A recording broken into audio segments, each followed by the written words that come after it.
Welcome back to Galuzaville. This episode is about the Mayflower 2. It's on you, Gerry. Hi. Good to hear you all, or I hope you're all hearing me better. My wife and I got a call about they were doing the repair work to the Mayflower down in Plymouth, Massachusetts, was the reproduction of the ship that had come over in the 1600s. So this ship was made out of steel. Well, steel around salt water don't stand up. You know, it doesn't.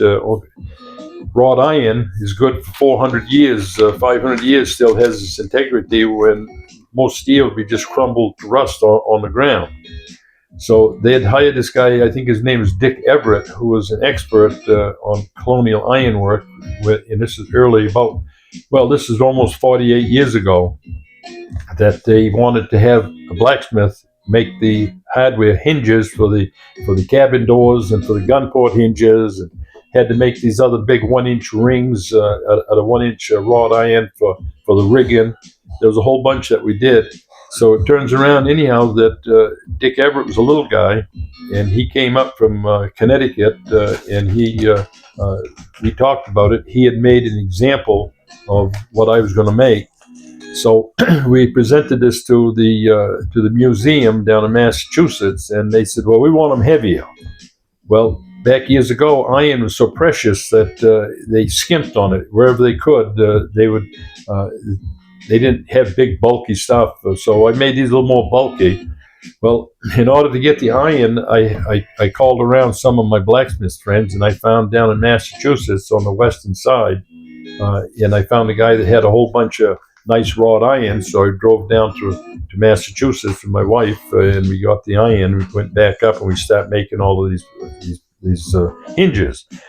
So the interesting thing about it is every day they take a fire hose and they wash the ship down so it doesn't dry out and crack. Well, every time they did that with steel, it just crumbled, rusted, and there's nothing they can do about it. So when I did the iron, when you look at iron, if you break it, it looks like a piece of hardwood. It has all these little fingers, and each little fiber is wrapped in glass, silicon, and so it stands up to the salt water. I mean, it really stands up to it. Before they had stainless steel, things like that, iron was the choice. Well, when they started the Carnegie brought over a process from Europe, best I can remember to say it, is the Bismarck process. Well, they put every little iron factory in the United States out of business. And so you had to go and look for it all over the place, to dig it up out of the ground. Old farm equipment, just old equipment had the iron. And so I got enough iron out of that job. Did some other ships. I did a lot of ships. That was the first one that I did with my wife. And altogether we did, that was for the Plymouth Museum. And it come out very good. We went down to see it all in. If you ever go down there, you'll see the ironwork. Still there? Yeah, it's still there. Okay. It's Plymouth Plantation in Plymouth, Massachusetts. The other one I did after that was one for the Bath Marine Museum, and that was called a Coastal Pinky. And I did some really fine iron. They give me some blueprints for like a modern welding shop, where you can't weld wrought iron like you would steel. So we have to do what they call fusion welding. You have to heat it up to a point where the surfaces are melting, and then you can hammer it together. And if you get a little bit of too much flux or a little water there, it goes off like a gunshot. Boom! Make you jump. So what kind of iron would this be? Well, this here is cast iron. This is, you can see it's flat on this side, and they had a mold where you'd have the rounded edges, so that they would have a piece of wood, let's say, right, and they would put this in here, and they'd have the bottom drag, top drag, and they'd have the pour holes for spewer, right, and so they would pour molten iron into it. Now, but it wouldn't melt. I mean, it wouldn't burn the wood. Well, it's in sand, the sand casting. Oh, okay. Right, so they would have a sand casting, and so they would put this in here. In the top one, they'd take it off, make sure everything's right, Then very carefully they put it back on. Mm-hmm. Then they would pour after it had to be dry. You couldn't have no water in it because if you have any water, it'll explode. Okay. So well, one of these episodes, we got an artifact like this. It's a hinge from the Mayflower. Well, that's the other thing about the Mayflower is that I got this hinge. The Mayflower come from Plymouth, Massachusetts, and the British government gave them a grant, I guess you'd call it, and they had many thousands of acres. Well, if you come up from Massachusetts into Maine, the biggest river in Maine is the Kennebec River. Right. Well, there was a ship that they built on the mouth of the Kennebec that was supposed to have gone to Jamestown, and they didn't have navigation that well, so they ended up building a ship, and they just made the reproduction of it. If I can remember the name of the ship right now. Right. But so it turns around that people celebrate Thanksgiving, saying it's in Massachusetts. Well, Maine used to belong to Massachusetts. But the first Thanksgiving was in Saginaw County at Popham Beach, Maine. Right. That was the first Thanksgiving. You hear that, y'all? Y'all need to look that up. Yeah. A lot of people don't know about that. No, they don't. So, so anyhow, I forgot what I was talking about. You'd asked a question once. Well, we were talking about... Oh, that hinge. The hinge. All right. Well, there's Clark and Lake settlement in Aroostook, Maine. And they had what they call on the Sassanore River. Right. And it was Upper Hell's Gates and Lower Hell Gates. So they had built this nice stockade, and I guess there was 100 people or so there, maybe not that many.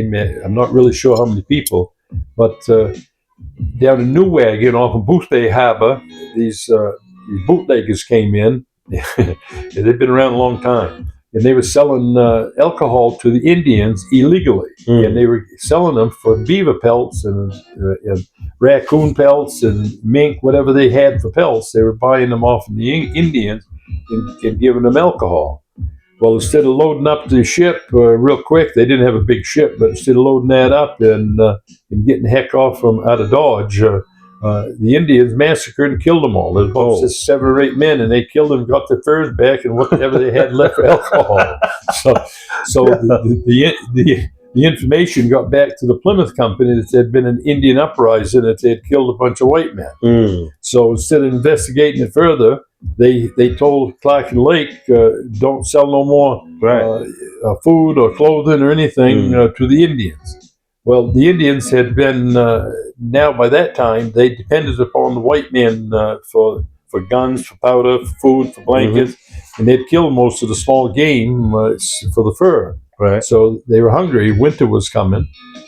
So anyhow, they got this woman to go up to this stockade and beg to see the doctor. So they said, well, you can come in, but you can't see him till morning. Okay. So during the night, she get up. I guess she must have cut the throat of the guard, because they opened up the stockade, and opened it up, and the Indians rushed in. And they massacred everybody but 2 people. Wow. Well, one guy, there was 2 men went over the wall, and one broke his leg, so I can't remember, but I think they must have killed him. Right. And the other one ran for his life. And he got back to Portland, Maine. And from Portland, Maine, they sailed down to Massachusetts and reported what had happened. So they sent up the militia to, back up to Woolwich, Maine, to Aroostook. And at this point, they couldn't find. They took all the dead bodies and they buried them. Well, history come down. They don't know where the graveyard was. Well, within a mile of there, there was a big graveyard, and the bones was coming out. It was wintertime, so they had shallow graves. So for years, that's an Indian burial ground. Well, my personal thought was that it was the graveyard for the massacred people out of the settlement. So a friend of my father's was an old time fisherman. He had this dory with I think a 5 horsepower outboard engine on it, and he'd go up and down the rivers, and he liked to drink. He was quite the drinker, big, tall Scotchman.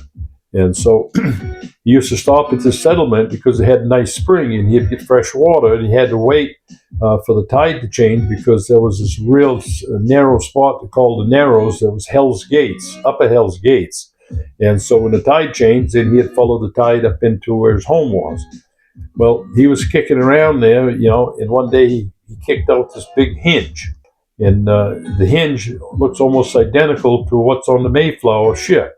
And so, where I made that time in history design, I knew right off quick that it was an original. Well, before I had done that job, had my friend, my father's friend gave it to him, and my father kind of threw it in the junk pile. And so I'm out there cleaning up the junk pile, and I pull his hinge out, and he says, "What the heck's this? Anyhow, it's big hinge." And my father, "Oh, Dewey McDonald, he gave it to me," and he tells me the story. So I have this hinge, when I think about it, it's one of the oldest hinges in the United States that was ever produced here in this country. Because you had Jamestown. I don't know if they must have had a blacksmith. Mm-hmm. Then you had, after that, the Plymouth colony. They made some hinges. But it's interesting, big, heavy, and it's just like almost identical to what's on that is on the Mayflower. Okay. So part two of this episode, we're gonna actually bring the actual hinge, and we're gonna continue the story. All right. Y'all have a good day. All right. Thank you.